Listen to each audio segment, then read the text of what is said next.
again because I missed it. Uh, okay, I will start from the beginning. Okay. About 2,200 years ago, Yeah. today's Mongolians, the Hans, the Hunno Empire started, the first empire and dynasty of Mongols. After that, Attila came, the Mulans, we fighting each other like in China, sometimes with Russia, like this, until Genghis Khan. And during Genghis Khan, who was a leader and also still today is the main idol of Mongolians, and who united all of the Mongolian clans first. And also the second idea was he wants to unite all worlds, that there's not so much war. Because he grew up, all of the clans killing each other, the men killing men, and also they took the women, ladies, all of the gold, treasures. It wasn't ending. That's why he started his conquer, but I think also same time he's started addicted to getting invading. Conquering. Yeah, and also he built one of the biggest empire in the world, the Mongolian Empire. I think still number one by territory, from all east to the Poland, from South Korea to Poland, from Russia to India. All China was under the Mongolian Empire, but unfortunately, not even the 100 years. Well, about almost 100 years, he and his descendants, we controlled this big land, but it was too big, and also his descendants, like grandsons, started killing each other, jealousy, who wants more power, and then we losing our land. And today's Mongolia, still 19th biggest country in the world, who has 3.5 million people. And end of the 16th century, Mongolia was followed to the Manchu dynasty. It's not Chinese, it's Manchu dynasty. Manchu.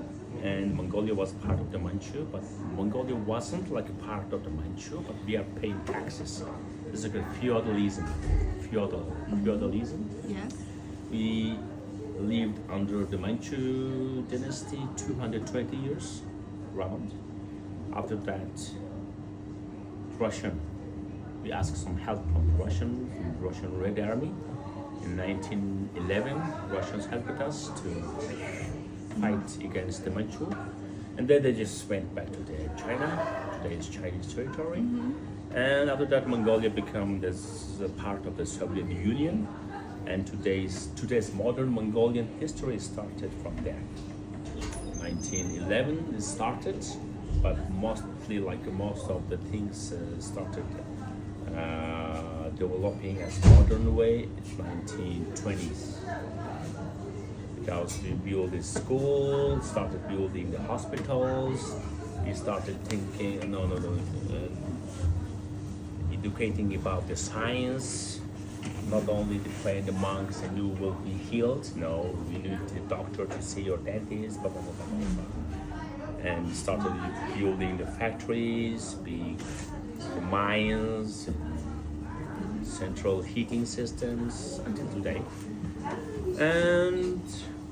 But those things are, is my opinion, but I think it's like 90% is true.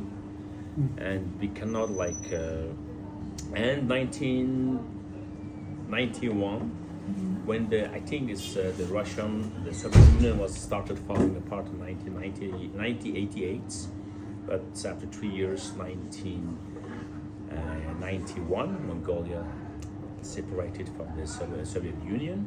And last 30 years, we are developing as a democratic country. Also, Mongolia is the first democratic country in Asia during that time, early 90s. And we have only two borders, China and Russia. We don't have a third border. We don't have the sea, landlocked country. 1,500,000 kilometers square. Our land. Well, that's it. I think it's 2 times the size of Texas. I don't know the Yes. size of Texas, but it's 3 times bigger than Thailand and France. Yes. That's about right. Because Thailand is almost the same size as Texas. Thailand is almost the same size as Texas? Yes. Wow. So do you think Putin's going to try to bring it back into? Don't think so. Not while we're here. They want, maybe even the China they want. For both countries, Mongolia, if they want to, it's very easy. Come on, 1 billion people there, just 3 million, Yeah. Yes, so there's 3 million total in Mongolia, 3.5. 3.5. So in some of my research and reading, so for my understanding, in the perspective of Americans' understanding, is that the land-wise, Mongolia is about twice the size of Texas. But population-wise, it's about the same population as Dallas and Fort Worth. Yes.